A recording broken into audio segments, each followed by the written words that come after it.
Grunden til, at jeg står her, er, at jeg vil give jer et bedre liv. Måden, jeg vil gøre det, er at fortælle om mit liv.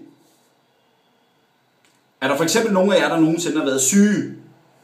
Altså rigtig syge? Det er jeg. Personligt har jeg fejlet næsten alt fra ordblindhed til at have Danmarks største polyp.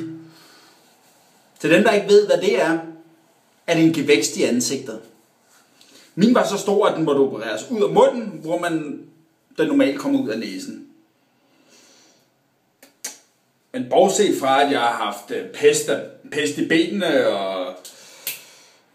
og fået kemoterapi, er der alligevel et lyspunkt i det hele. Den danske stat.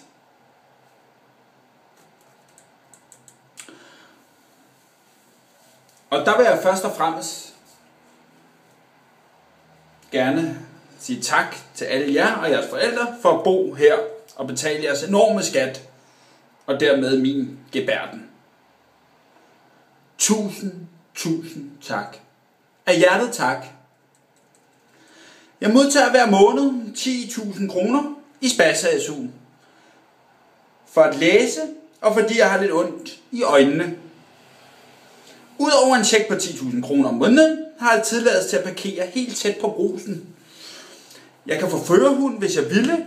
Jeg får lamper og alt muligt lort af staten. Sidst fik jeg en computer, der kunne tale. Førerhund, lamper, lygter og talende computer. Alt sammen, så jeg kan få totaller på historiestudiet. Jeg spørger bare, hvem vil ansætte mig i sidste ende? Ja, goddag. Jeg vil gerne have jobbet som historielærer. Altså, hvis jeg vel og mærke kan få en hørevogn til arbejdet. Med min førerhund og en specielt installeret og talecomputer. Og selvfølgelig samme løn som alle de andre idioter. Jeg modtager simpelthen i hovedet og røv af staten. Og hvis jeg ikke synes, det er nok, kan jeg jo bare arbejde sort. Nå, men som man kan høre, er jeg altså ret syg. En anden ret irriterende sygdom, jeg har, er, at jeg desværre ikke har mæthedsfølelsen. Ligesom en hund æder jeg, til der ikke er mere. Det er altid gjort.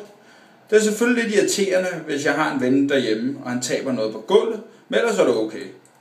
Faktisk minder jeg meget om en hund. Jeg har meget drevet mine drifter, som Freud ville sige. Det er en driftmand. Jeg har for eksempel haft min helt egen tissamling. Da jeg boede derhjemme, tissede jeg alle de flasker, jeg kunne finde. Det stoppede så desværre, da min far skulle ned og pante. Faktisk har jeg prøvet at være selvforsynende. I stedet for at dyrke jorden, som landmænd gør, har jeg bare dyrket min krop og min bopæl i stedet.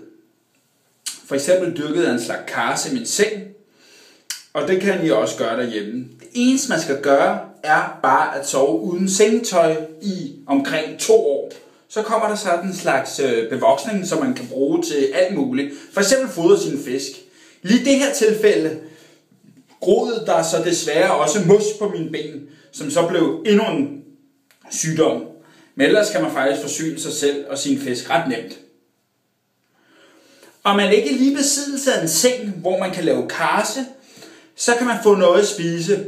Ja, så kan man jo heldigvis altid lave sin egen lille proteinshake. Jeg har øvet mig ret meget, og kan faktisk lave min egen shake på cirka 20 sekunder. Rekorden er i øvrigt 13 proteinshakes på en dag. Så hvis der er nogen derude, der er slags til en moderne landmand som mig, så er jeg overraskende nok stadig single. Og der skal faktisk ikke så meget til andet, end du køber mig en øl og tager mig samt min førerhund med hjem, og selvfølgelig ikke har noget mod talende computere.